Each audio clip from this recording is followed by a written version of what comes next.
The aim of the Peace Walker project is to achieve robust nuclear deterrence across Central America by deploying a new nuclear weapon system along the Caribbean coast. Peace Walker is also the name of the system itself. A nuclear weapon named Peace.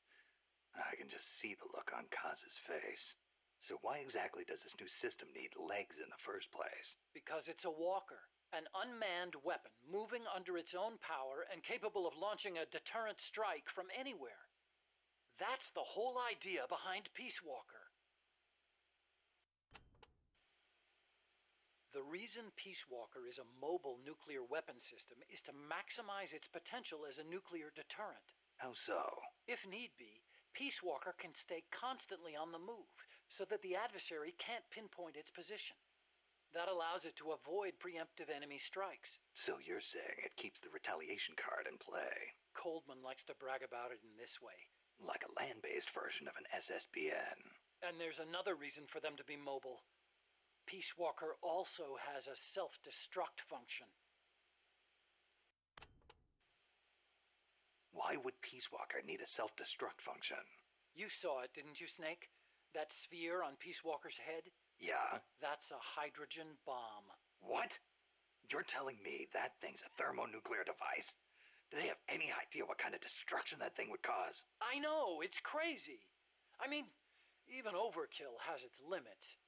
If it's strategic value they want, they could have gone with something smaller. It's like they want a weapon on par with Russia's Tsar Bomba. This arms race is running way out of control. It's an evolutionary dead end.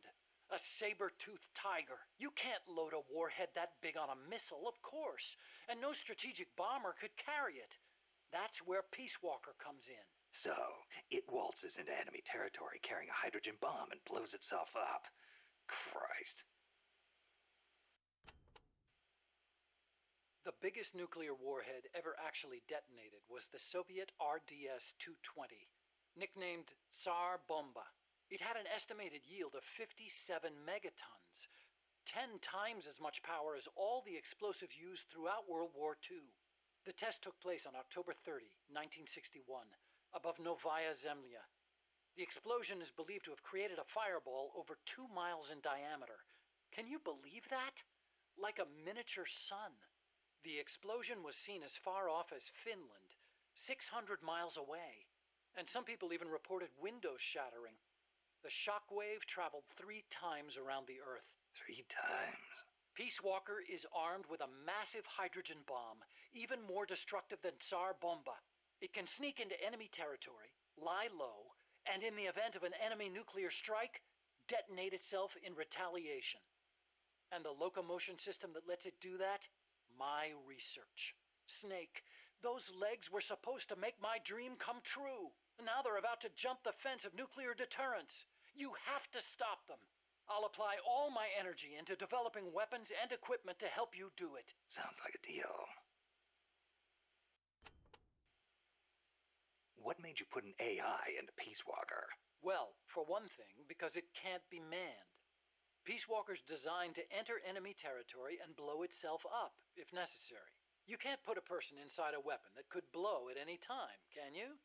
So we equipped it with an AI instead. That's strangely humane of you. And besides, Peace Walker was designed as a bipedal weapon system.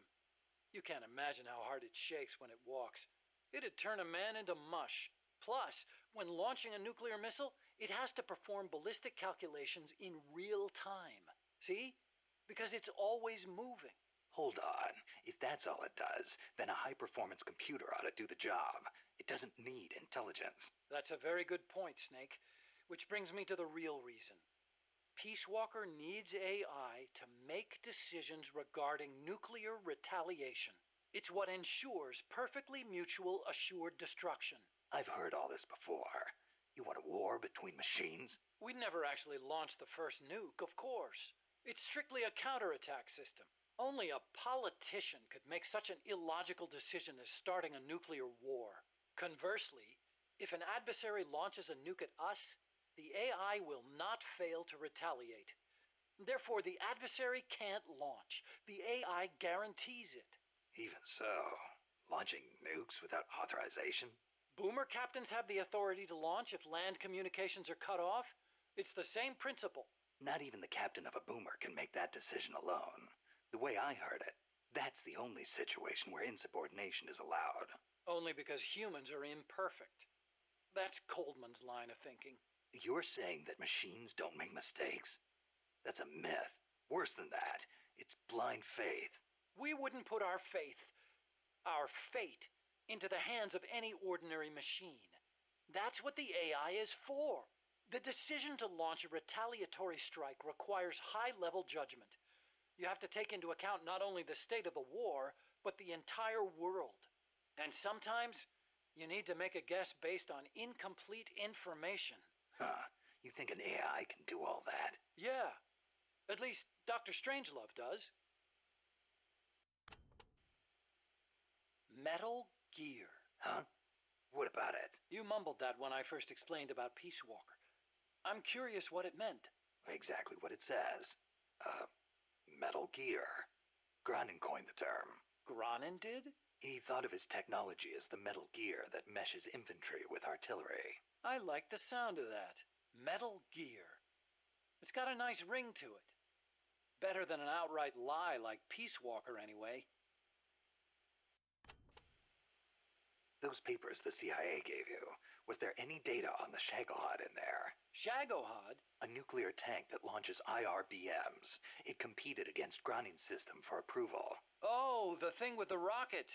Designed by a guy named Sokolov, right? What's so funny? No, I was just remembering some of the commentary Granin added to the Shagohod papers. You should have seen the way he badmouthed it. It was too conservative, too ugly. I can imagine. He was so angry when he wrote that, he smeared up the ink. And you know how shoddy the paper is over there to begin with. I'll bet. That's Granin, all right. Imagine accelerating the launcher itself to 300 miles an hour to extend the range of an IRBM. As stupid as it sounds, it's a hell of a concept. Who but the Soviets would think of using a tank as the first stage of a rocket? I actually took a cue from the Shagohod when I developed the pupa. That hovercraft thing? You stole that one too? Give me a little credit. I only borrowed the concept. The technology is original. As it turned out, hover technology wasn't enough to handle all the terrain in Central America. It relied too much on brute force. But the Shagohod was a major threat.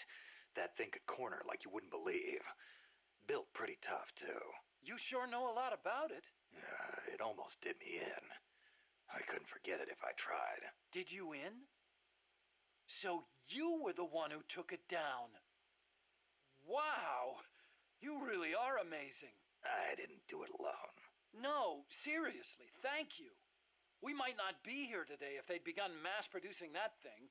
Then again, they're hard at work now miniaturizing nuclear warheads. Pretty soon they won't even need an accelerated launcher like the Shagohod. Great. That means they're that much closer to being able to launch from anywhere in the world. Chico called Peace Walker the Basilisco. Basilisco? Oh, right, Spanish. That's funny. I once used the codename Basilisk for the Peace Walker platform myself. What for? The class of lizards called basilisks can walk atop any type of terrain. In a pinch, they can even stand up on two legs and run across water. Perfect name for a system that can walk anywhere in Central America, right? Plus, there are the legends. What legends? The basilisks of legend were highly venomous creatures. There's a story told by the ancient Romans. A knight slew a basilisk by piercing it with his spear. The creature's poison seeped up the spear and killed both horse and rider. Remind you of anything, Snake? Nuclear deterrence. Bingo. Kill it, and you die along with it. Your hands are bound.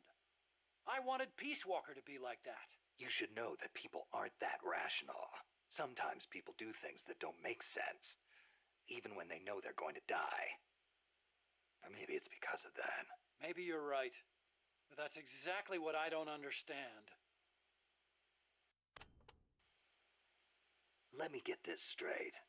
You were in Costa Rica as a bird watcher? Yes, I was. Not for pleasure, though. I am a researcher, after all. I am studying the distribution of Latin American bird species.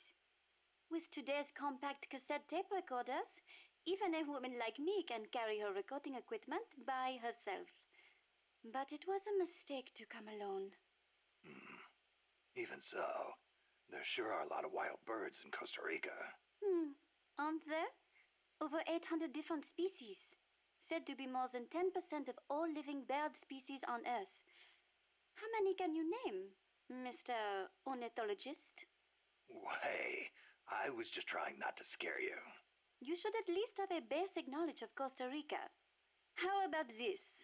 I will give you a thorough education, Mr. First-Time Ornithologist. Okay. Start by telling me about the Quetzal. Cecile, what's that machine you said you used to make those recordings of yours? Cassette, something or other. A cassette recorder, or a cassette denske, as they say in Japan. Yeah, that. What is that thing anyway? A portable recording device released last year by a Japanese company, Sony. It uses compact cassettes, making it far lighter than open-reel machines. It still weighs 5 kilograms, but the exercise won't kill me. Ha! It is user-friendly too. All the buttons have markings on them, allowing you to operate it without looking at it. Can you imagine missing the shot of a lifetime simply because you blinked? Oh, that would be devastating. But where'd they come up with Densuke? Sounds like a Japanese name. Allow me to field that one. Kaz? Densuke is a nickname that comes from the name of an old manga character. Was he some recording nerd too? Don't give me that. Recording atmospheric noises is an exhilarating art. There's nothing like capturing the real world in action on tape. It's just like taking pictures with a camera, only with a microphone instead of a viewfinder. Sure. Listen to a tape with your eyes closed, and the scene just bursts to life in your mind's eye. Tell him, Cecile. Absolutely. When I listen to the sounds of the birds in my apartment, it is like I am back in the forest where I recorded them. See? She's a Parisienne. She knows what's chic. If you say so. And what do you like to record, Monsieur Miller? Me? Steam locomotives, no question. The roar of the engine, the throaty steam whistle. More animal than machine. Don't get me started. Steam locomotives are a dying breed in Japan. I wouldn't mind going back for a bit and making some new tapes while I still can. You are less civilized than I thought. Less civilized? I detest those beasts. The noise frightens off all the birds. Then there is the smoke. I much prefer the peace and quiet of the forest. Cecile, wait. That came out wrong. Sure it did. All right. What do you want to know about quetzals? Give me the basics. Something that'll help me find one. Okay then.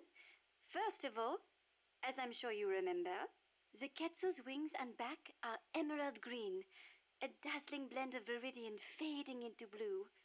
Its belly is brilliant red, and its tail feathers are white. Such a gorgeous bird. Also, the male has 2 long decorative feathers, but only during breeding season. Among birds, males are usually more beautiful than females. Like a peacock's tail. Yes, just like that. It is interesting to note that while their bodies are only 40 centimeters long, many quetzals reach over a meter in length when you include their decorative plumage. Quetzals typically build their nests by making holes in dead trees with their beaks, about 3 to 4 meters above the ground. They are omnivorous and eat everything from nuts to lizards. Where can I find one? Their habitat stretches across the entire tropical cloud forest. You may end up having to rely on its song to find one. Good to know. I will do an imitation. Listen closely.